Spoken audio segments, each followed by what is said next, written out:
ஹalleluya. நன்றி. இந்த நல்ல காலவெளிக்காக நம் ஆண்டவருக்கு நன்றிகளை செலுத்தி துதிகளை ஏறிட்டு போவோம். ஆமென். இயேசு அதிகாலமே எழுந்து பிதாவை சந்திக்கும்படி சென்றார் என்று வேதம் நமக்கு சொல்கிறது. ஆபிரகாம் அதிகாலமே எழுந்து தன்னுடைய சுதனை கழிடும்படி தேவனை நோக்கி தேவனை வழிபடத்துக்கு சென்றதை பார்க்கின்றோம். தாவீது காலமே எழுந்து தேவனை தேடினது வேதாகமம் சங்கீதங்கள் முழுவதும் பார்க்கின்றோம். ஆமென். அதிகாலையில் தேடுகிறவர்கள் என்னை கண்டடைகிறார். அதிகாலமே நாம் துதிக்கும் பொழுது நல்ல சங்கரிக்கப்படுகிறது. தேவ கிருபை வெளிப்படுகிறது. தேவனை கண்டடையத்தக்க சமயத்தில் அவரை தேடிவிட வேண்டும். அப்படின்றால் God is all the time present, but we are busy the whole day. நாம் அதிகாலையில் தான் எழுப்பினவுடன் ஃப்ரெஷ்ஷாக இருக்கிறோம், ஆக்டிவாக இருக்கிறோம். அப்போவே ஆண்டவரை தேடுகிறோம். ஸ்தோத்திரமான கரங்கள் வைத்து எல்லா விசுவாசிகள், குடும்பங்கள், தேவனுடைய ஊழியர்கள், கர்த்தருடைய பிள்ளைகள் ஆங்காங்கே இந்த ஆன்லைன் வாயிலாக பல தேசங்கள் பல இடங்களிலிருந்து இணைந்து இந்த அதிகாரம் ஜெபிக்கிறோம். ஜெபிக்கிற எல்லாரும் கர்த்தர் கவனிக்கிறார். பரலோகம் உங்களை கவனிக்கிறது. அதற்குரிய பிரதிபலனை தேவன் உங்களுக்கு நிச்சயம் தந்திருப்பார். இப்படி ஒரு சபை ஊழியர்களோடு இணைந்து காலையில் ஒரு கூட்டமாய் ஆங்காங்கே நேரடியாக சந்திக்க முடியாவிட்டாலும் இந்த சத்தத்தின் வாயிலாக, இந்த ஆன்லைன் வாயிலாக ஆனாலும் இணைக்கிற தேவ பிரசன்னம், அந்த பரிசுத்த ஆவியானவரின் வல்லமையோடு இணைந்து காலையில் பாடி கர்த்தரை ஆராதிக்கிறோம். தேவன் நம்முடைய சத்தத்தை கேட்கிறார். இப்பொழுது அந்த இடங்களில் கர்த்தருடைய வல்லமை இறங்கட்டும், ரத்தத்தை தெளிக்கும். ரத்தம் ஜெயம். காலையிலே இயேசுவின் ரத்தம் ஒவ்வொரு வீடுகளிலும் ஜெபத்தில் தெளிக்கப்படுகிறது. இந்த காலையிலே இயேசுவின் நாமம் ஒவ்வொரு வீடுகளிலும் declare பண்ணப்படுகிறது. We declare the name of Jesus among every homes. இணைந்து ஜெபிக்கிற ஒவ்வொரு இடங்களிலும் கர்த்தருடைய ஆலயத்தில் இருந்தபடி நாமத்தை கூறுகிறோம். எல்லாரும் இணைந்து ஒரு பாடலை பாடி தேவனை நாம் மகிமைப்படுத்த போகிற காலவெளியிலே எந்த வெள்ளம் புதுக்கவி ஆலே பொங்க இயேசுவை பாடிடுவேன். அவர் நாமம் ஊற்றுண்ட பரிமள தைலம், அவரையே நான் நேசிக்கிறேன். ஹல்லேலூயா. தேங்க்யூ. தேவனை எல்லாரும் மகிமைப்படுத்தி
நாம் இந்த காலவெளியில் எல்லா நன்றிகளை செலுத்தும் இத்தனை கிருபைகள் நித்தமும் அருளிய கர்த்தரை கொண்டாடுவேன். ஆகவே இன்று காலை நம்ம எல்லாரும் ஆங்காங்கே இணைந்து அவரை மகிமைப்படுத்திக் கொண்டிருக்கிறோம். இப்பொழுது ஒரு வசனத்தை வாசித்து நாம் தொடர்ந்து ஜெபிக்க போகிறோம். சங்கீதங்களின் புஸ்தகம் 112 சங்கீதம் 2ஆம் வசனம்.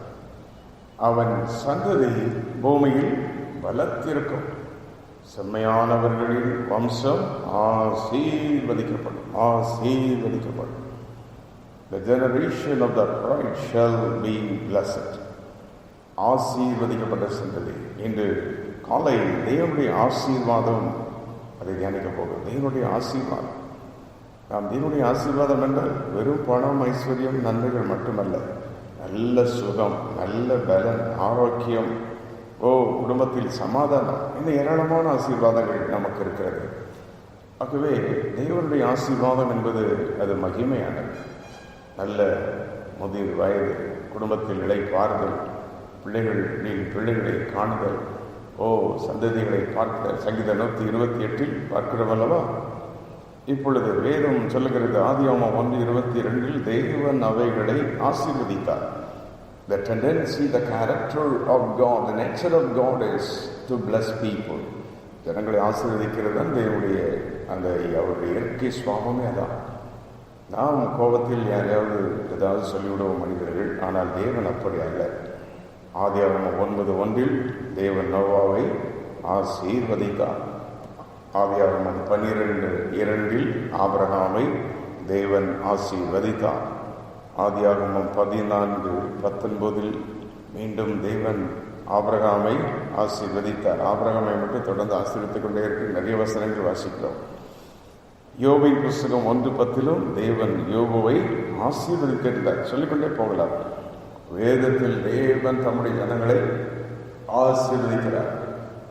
இஸ்ரவேல் ஜனங்களை ஆசீர்வதித்தார். ஆசாரியர்களை கர்த்தர் ஆசீர்வதித்தார். அவரை தேடின எல்லா ஜனங்களை ஆசீர்வதித்தார்.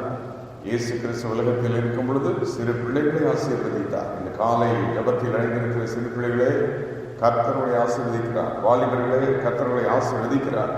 முதியவர்களே, பெரியவர்களே, தகப்பன் தாய்மார்களே, கர்த்தர்களை ஆசீர்வதிக்கிறார். 7 விதமான ஆசீர்வாதம் வேகமாய் நாம் சிந்தித்து ஜெபிக்க போகிறோம். 1, விசுவாச மார்க்கத்தாரை தேவன் ஆசீர்வதிக்கிறார். கலாத்தியர் 3:9 அந்தப்படி விசுவாச மார்க்கத்தார் ஆபிரகாமுடனே ஆசீர்வதிக்கப்படுகிறார்கள் என்று நாம் பார்க்கின்றோம்.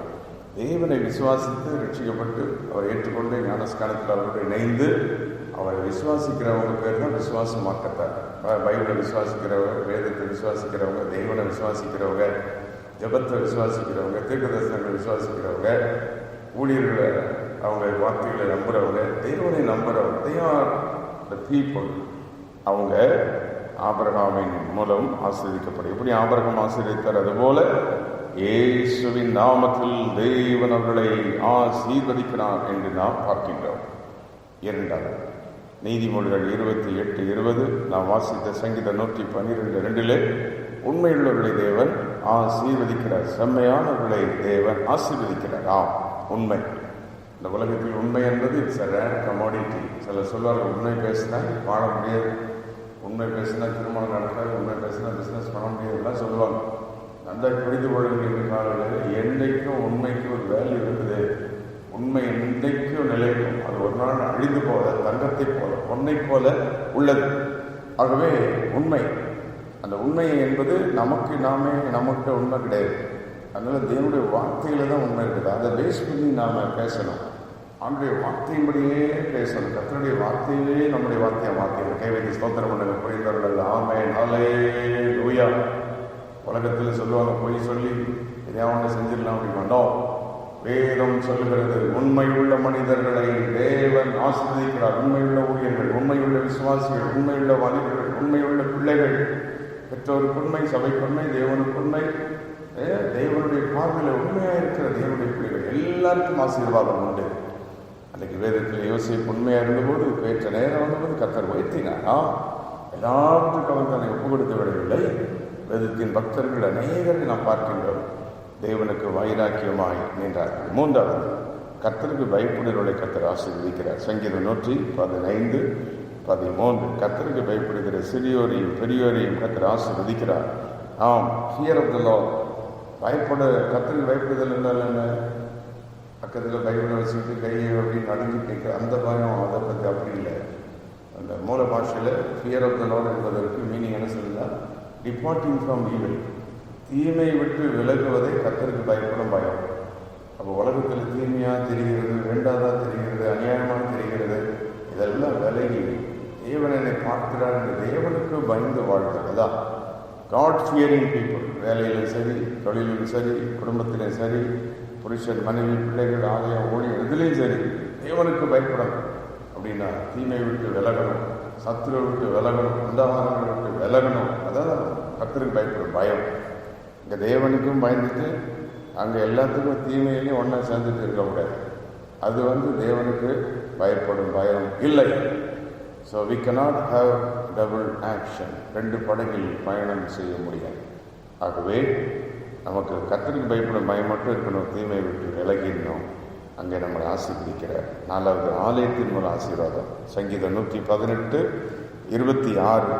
ஆம், சிலர் சொல்லுவாங்க ஆலயத்துக்கு போயிட்டா எல்லாம் கிடைச்சிருமா, டெய்லியும் ஆலயத்துக்கு தான் போடுமா, எப்போ பார்த்தாலும் ஆலயத்துக்கு தான் போடுமா. நான் சொல்கிறேன், எப்போதும் நம்ம வீட்டில் 3 நேரம் சமையல் நடந்துகிட்டே தான் இருக்குது. எப்போதும் அதை செஞ்சுக்கிட்டே தான் இருக்கணுமா, சாப்பிட்டுட்டே தான் இருக்கணுமா? அப்படி உலகத்தில் அப்படி ஒரு நீதி இருந்தால் ஆண்டவர் ஒரு நல்ல நீதி வச்சுட்டு தான் வைத்திருக்கிறார். என்ன? இவருடைய ஆலயம், ஆராதனை, ஜபம், பாடல், வசனம், அது உண்மைதான். ஆலயத்திலிருந்து ஒரு ஆசீர்வாதம் இருக்க தான் செய்யுது. There is a blessing in the temple of God. There is a blessing in the sanctuary of God. யாத்ராமத்தில் மோசேயின் ஆசாரியத்தின் கூடாரத்தை பார்க்கிறோம். சாலமோனின் கூடாரம், நெகேமியா காலத்தில் கட்டப்பட்ட ஆலயம், பிறகு எசேக்கியேல் காலத்தில் ஆலயத்திலிருந்து ஜீவநதி புறப்பட்டு ஓடுகிறதை நாம் பார்க்கின்றோம். புதிய ஏற்பாட்டில் இயேசு ஆலயத்தில் நின்றார். காசு இருக்கிறவர்களெல்லாம் கடைக்காரர்களை தள்ளி விட்டு தேவனுடைய ஆலயம் என்று சொன்னாரா. இன்னைக்கு புதிய ஏற்பாட்டில் ஆலயத்திற்கு சபை என்று அழைக்கப்படுகிறது. கிறிஸ்து பெயருக்கு தலையாக இருக்கிறார். ஆகவே இந்த ஆலயத்தின் மூலம் தேவன் நம்மை ஆசீர்வதிக்கிறார். 5வது, கர்த்தருடைய ஊழியர்கள் மூலம் தேவன் நம்மை ஆசீர்வதிக்கிறார். பழைய ஏற்பாட்டிலே ஆசாரியர்கள் ஜனங்களை ஆசீர்வதித்தார்கள். மோசே ஜனங்களை ஆசீர்வதித்தார், தாவீது ஆசீர்வதித்தார். இன்றைக்கும் ஆலயத்தில் தேவனுடைய ஊழியர்கள் ஆசீர்வதிக்கிறார்கள். அதனால தான் நீங்கள் ஜபக்கூட்டங்களுக்கு போகும்போது, ஆராதனைகளுக்கு நீங்கள் போகும்போது ஊழியர்கள் கடைசி வரைக்கும் இருந்தால் ஆசீர்வாதம் போடுவாங்க. பிதாகுமார் பரிசுத்தாவின் நாமத்தினால் சில பாதியிலே போயிடுவாங்க. ஏன் இன்றைக்கு அனைத்து கிறிஸ்தவர்களுக்கு ஆசீர்வாதம் இல்லை? ஜபம் முடிகிற வரைக்கும் இருக்க முடியாது. எல்லாத்துமே கர்த்தரை சோத்திரி சொல்றதுக்கு முடியாது. அங்கே இருக்கிற ஊழியருடைய ஆசீர்வாதத்தை பெறுவதற்கு முடியவில்லை. Very sad. என்னுடைய பிள்ளைகளை அறிந்து கொண்டு கிறிஸ்தவர்களாக இருந்தோம். அநேக சபைகளில் நீங்கள் பெரியாளர்களாக இருக்கலாம். ஆனால் அந்த ஆசீர்வாதத்தை ரிசீவ் பண்ணுற அந்த காரியம் நம்ம வாழ்க்கையில் இருக்கணும். இருந்து ஆசீர்வாதத்தை பெற்றுக்கொண்டு செல்லணும். அப்போது தேவனுடைய ஊழியர்கள் டெக்ளேர் பண்ணுகிற ஆசீர்வாதம் எந்த ஆராதனையிலும் எந்த இடத்திலும் ஒரு தேவனுடைய ஊழியர்கள், தீர்க்கதரிசிகள் தேவ ஜனங்களை கரங்களை வைத்து ஆசீர்வதித்தால் அப்படியே பலிக்கும். ஆகவே ஆதியாகமம் 47:7 அங்கே பார்க்கிறோம். யாத்திரா 39 மோசே ஆசீர்வதிக்கிற இதை பார்க்கிறோம். இப்படி வேதத்தில் பரிசுத்தவான்கள் ஊழியர்களுக்கு ஆசீர்வதிக்கிறார்கள். அடுத்தது பார்க்கிற 6வதாக, வானத்தின் பலகணிகளை திறந்து இடங்கொள்ளாமல் போக மட்டும் ஆசீர்வதிப்பேன். தேவனை கனப்படுத்துறதுல ஒரு ஆசீர்வாதம் இருக்குது. Giving to God. தேவனுக்கு நம்முடைய தசமங்கள், காணிக்கைகள், நம்முடைய நேரங்கள், நம்முடைய ஊழியர்கள், நம்முடைய சாக்ரிஃபைஸ் எல்லாத்தையும் செலுத்த போது அதுக்கு நிச்சயம் பலன் உண்டு. நம்ம மல்கியா 3:10 வானத்தின் பலகணிகளை திறந்து 3:8 வாசிக்கிறோம். அதை பார்த்தோன்னே சில நினைப்பாங்க பணத்தை கொடுத்து கர்த்தர் பணத்தை தருவார். இல்லை, நீங்கள் ஆலயத்தை நீங்கள் கனம் பண்ண நான் எல்லாவற்றும் ஆசீர்வதிப்பேன்னு சொல்லியிருக்கிறேன். So God doesn't pay you money. இது ஒரு பேங்க் கிடையாது. தேவன் சர்வ வல்லவர். சுகம், பலன், ஆரோக்கியம், நன்மை, நீடி, ஐசு, சமாதானம், சந்தோஷம், ஆவிக்குரிய வாழ்க்கை எல்லாமே ஆசீர்வாதம் தான். அந்த வேதத்தில் வாசித்த எபேசியர் 1:3 I will bless you with all spiritual blessing அப்படிங்கிறார். சகல ஆசீர்வாதங்களினால் நம்மளை ஆசீர்வதிப்பார். இன்னைக்கு அநேக காணிக்கை கொடுத்துட்டு திரும்பி ஏதாவது வருமா, வேலை கிடைக்குமா, இப்படி எதிர்பார்த்துட்டு இல்லை. உங்களுக்கு கொடுத்துருக்கிற எல்லா ஆசீர்வாதமும் தேவனத்தில் தான் வந்தது. புரிந்தவர்கள் கரங்களை வைத்து சுதந்திரம் பண்ணுவோம். தேவனுடைய ஊழியர்களே, பரிசுத்தவான்களே, கர்த்தர் காலை சொல்கிறார், நான் உங்களை எல்லாவற்றிலும் ஆசீர்வதித்திருக்கிறேன். 7வதாக, விடாப்பிடியாக ஜெபிக்கிறவர்களை கர்த்தர் ஆசீர்வதிக்கிறார். ஆதியாகமம் 32:26, யோபு 42:10 ஆகிய வசனங்கள் சொல்லுகிறது. பழைய ஏற்பாட்டில் அங்கே முதலில் யாக்கோபு ராமுழுது ஜெபித்து ஆசீர்வாதத்தை பெற்றார். இந்த பக்கம் சங்கீதத்துக்கு முந்தின புத்தகத்தில் யோபு அவரும் தேவனுடைய ஆசீர்வாதத்தை ஜெபித்து பெற்றுக்கொண்டார் என்று வேதம் நமக்கு சொல்லுகிறது. ஆகவே ஜபத்தில் ஒரு ஆசீர்வாதம் இருக்குது, துதியில் ஒரு ஆசீர்வாதம் இருக்குது. இப்போ கேள்விக்கு இந்த கால ஜபத்தில் ஒரு ஆசீர்வாதம் இருக்குது. அதனால இந்த காலையில் ஜபத்தில் கடைசி அந்த நாத்தமாக போகிற வரைக்கும் இருந்து ஆசீர்வாதத்தை வாங்கணும், வசனத்தை கேட்கணும். ஒரு 20 minutes தான் ஜெபிக்கிறோம், 21 minutes தான் ஜெபிக்கிறோம், வெரி ஷார்ட் ப்ரேயர். ஆனால் இதில் பெரிய ஆசீர்வாதம் உண்டு. இதை நீங்கள் தொடர்ந்து ஜெபிக்கலாம், பல மணி நேரம் ஜெபிக்கலாம். ஓ ஹல்லேலூயா! இப்பொழுது கர்த்தருடைய மகிமை ஒவ்வொரு இடத்தில் மூடி இருக்கிறது. தேவன் நம்மை ஆசீர்வதிக்க விரும்புகிறார். இன்னைக்கு தேவன் சொல்லுகிறார், நான் உங்களை ஆசீர்வதிப்பேன். லூக்கா 24:50 இயேசு கரங்களை உயர்த்தி அவர்களை ஆசீர்வதித்தார். இன்றைக்கு காலவெளியில் ஜபத்தில் இருக்கிற தேவனுடைய பிள்ளைகளுக்கு இந்த 7 விதமான ஆசீர்வாதத்தை கற்று தரப்போகிறார். கரங்களை வைத்து சோதரம் பண்ணி, ஆண்டவரே, விசுவாச மார்க்கத்தாரின் ஆசீர்வாதத்தை பெற்றுக்கொள்கிறேன். உண்மையுள்ள மனிதனுக்குரிய ஆசீர்வாதங்களை இயேசுவின் நாமத்தில் பெற்றுக்கொள்கிறேன். கர்த்தருக்கு பயப்படுகிற குடும்பங்களுடைய ஆசீர்வாதத்தை பெற்றுக்கொள்கிறேன் சொல்லி ஸ்தோத்திரம் பண்ணுவோமா? 7 விதமான ஸ்தோத்திரம். ஆலயத்தின் மூலவர்கள் ஆசீர்வாதங்களை இயேசுவின் நாமத்தில் பெற்றுக்கொள்கிறேன். கர்த்தருடைய ஊழியர்கள் டெக்ளேர் பண்ண எல்லா ஆசீர்வாதங்களையும் இயேசுவின் நாமத்தில் பெற்றுக்கொள்கிறேன். எந்த சாபமும் வேண்டாம். சாத்தானுடைய சாபம், யார் பட்ட சாபம், யார் மூலமும் அந்த எந்த சாபமும் வந்து பலிக்கக்கூடாது. இந்த ஆசீர்வாதங்கள் வந்து பலிப்பதாக. நாங்கள் கர்த்தருடைய ஊழியத்தை கனம் பண்ணுவதன் மூலம் வருகிற ஆசீர்வாதங்களை பெற்றுக்கொள்கிறேன். அதை நாங்கள் டெனை பண்ணி அதை அற்பமாக எண்ணாமல் ஆசீர்வாதத்தை மகிமையாக எண்ணி பெற்றுக்கொள்ளணும். ஜபிக்கிற விடாப்பிடியாக ஜபிக்கிற அதிகாலை ஜபம், பகல் ஜபம், பலவிதமான ஆலய ஜபங்கள், ஆராதனைகள், வீடில் வருகிற எல்லா ஆசீர்வாதங்களையும் ஓ பக்கபா இந்த காலை தேவனை ஆஸ்வதிக்கிறதை யாவில உணர முடிக்கிறது. அநேகர் இன்னைக்கு இந்த காலைகளோடு பேசிக் கொண்டிருக்கிறார். ஏன் ஆசீர்வாதம் இல்லை? ஏன் எவ்வளவு பாடுகள்? கர்த்தர் இன்னைக்கு இந்த வசனத்தின்படி 7 விதமான ஆசீர்வாதங்களை டெக்ஷல் பண்றார். குடும்பங்கள் மேல், பிள்ளைகள் மேல், வாலிபர்கள் மேல், சிறு பிள்ளைகள் மேல், கைக்குழந்தைகள் மேல், கர்ப்பஸ்திரிகள் மேல் இந்த ஆசீர்வாதங்கள் எல்லாம் தேவனை சார்ந்த ஒவ்வொருவரது வலிப்பதாக. இயேசுவின் ரத்தத்தின் புண்ணியத்தை நினைத்து அவருடைய நாமத்தை ஏற்றுக்கொண்ட எல்லாரையும் கர்த்தர் ஆசீர்வதிப்பாராக. ஆமென்.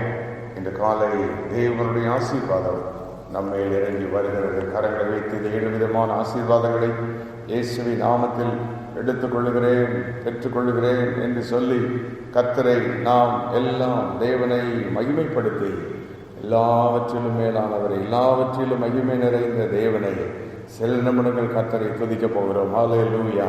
எங்களை ஆசீர்வதிக்கிற தேவன் நீர் தானே, சர்வ வல்ல தேவன் நீர் தானே. இந்த காணொளியிலே உயர்த்துகிறோம். ஆமென். ஹல்லேலூயா! உமக்கு நன்றிகளை செலுத்துகிறோம், துதிகளை நாங்கள் ஏறெடுக்கிறோம். ஆச்சரியமான எங்கள் தேவனே, உமக்கு நன்றி. எல்லாவற்றிலும் மேலானவர் நீர் ஒருவரே மகா பெரியவர். எங்களை ஆசீர்வதிக்கிற ஒரு நிமிடம் அவரை துதிப்போம். எல்லாவற்றிலும் மேலானவர், எல்லோரிலும் பெரியவர், Amen.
ஸ்தோத்திரிப்போமா. கரங்களை வைத்து இந்த 7 விதமான ஆசீர்வாதங்களை இயேசு கிறிஸ்துவின் நாமத்தில் எடுத்துக்கொள்ளுகிறேன். தேவனை ஆராதிப்பதில் உள்ள ஆசீர்வாதங்கள் எந்த ஆசீர்வாதத்தினால் அசட்டுத்தனமாக இழந்துட்டு விடாதபடி, அசட்டை பண்ணி விடாதபடி அதை மகிமையாக எண்ணி தேவனிடத்திலிருந்து பெற்றுக்கொள்ள வேண்டும். தேவன் கொடுத்த நல்ல சுகம், பலன், ஆரோக்கியம், அவருடைய கிருபைகளுக்காக ஸ்தோத்திரம் என்று சொல்லுவோம். இன்று காலை தேவன் நம்முடைய பிள்ளைகளை ஆசீர்வதிக்கிறார், குடும்பங்களை ஆசீர்வதிக்கிறார், சபையை ஆசீர்வதிக்கிறார், ஊழியர்களை ஆசீர்வதிக்கிறார். எல்லா ஆசீர்வாதங்களும் இயேசுவின் நாமத்தில் பெற்றுக்கொள்வோமாக. சர்வ வல்லமுள்ள தேவனே, இன்று காலை கொஞ்ச நேரம் ஆடி துதிக்க இந்த சில நிமிடங்களை கொடுத்தீர்கள். நன்றி. இந்த நிமிடத்தை காணச் செய்து, பாடச் செய்து, துதிக்க வைத்தீர். நீர் ஆசீர்வதிக்கிற தேவன். ஆபிரகாமை, ஆண்டவரை, நோவாவை, தேவனுடைய பிள்ளைகள் அனைவரையும் வேதாகமத்தில் ஆசீர்வதித்தேன். இன்றைக்கு எவ்வளோ பேரை ஆசீர்வதித்துக் கொண்டே இருக்கிறேன். இந்த காலை நேரத்தை ஜெபிக்கிற நம்முடைய பிள்ளைகள் ஒவ்வொருவரையும் ஆசீர்வதியும். விசுவாசிகள், குடும்பங்கள், ஊழியர்கள் யாவரையும் ஆசீர்வதி. மகிமை நான் நிரப்போம். இந்த 7 விதமான ஆசீர்வாதங்கள் எங்கள் குடும்பங்களிலும் வாழ்க்கையிலும் சபையிலும் வந்து வலிப்பதாக உண்மை நாங்கள் மகிமைப்படுத்துகிறோம், உண்மை உயர்த்துகிறோம், உண்மை நேசிக்கிறோம், எங்களை அர்ப்பணிக்கிறோம், தாழ்த்துகிறோம், படைக்கிறோம். இந்த நாள் முழுவதோடு வாரும், வழி நடத்தும், பாதுகாத்துக் கொள்ளும், ஒருவரை கைவிடாது. யார் எங்கள் விலவீனம் வந்தாலும் தூக்கி நிறுத்தும், சொந்து போனால் கர்த்தர்களை தூக்கி நிறுத்தும். தொழில்களில் உடைய வல்லமை இறங்கட்டும். வர வேண்டிய நியாயமான ஆசீர்வாதங்கள் வந்து சேரட்டும். இயேசுவின் நாமத்தினாலே தடைகளை உடைக்கிற ஜீசஸ் நேம் அற்புதங்களை செய்யும். ஒருவரையும் நீ கைவிடாதே. கரம் தொட்டு ஆசீர்வதி. எங்களை தாழ்த்துகிறோம். இயேசு கிறிஸ்துவின் நாமத்தில் கேட்கிறோம் பிதாவே. ஆமென், ஆமென், ஆமென்.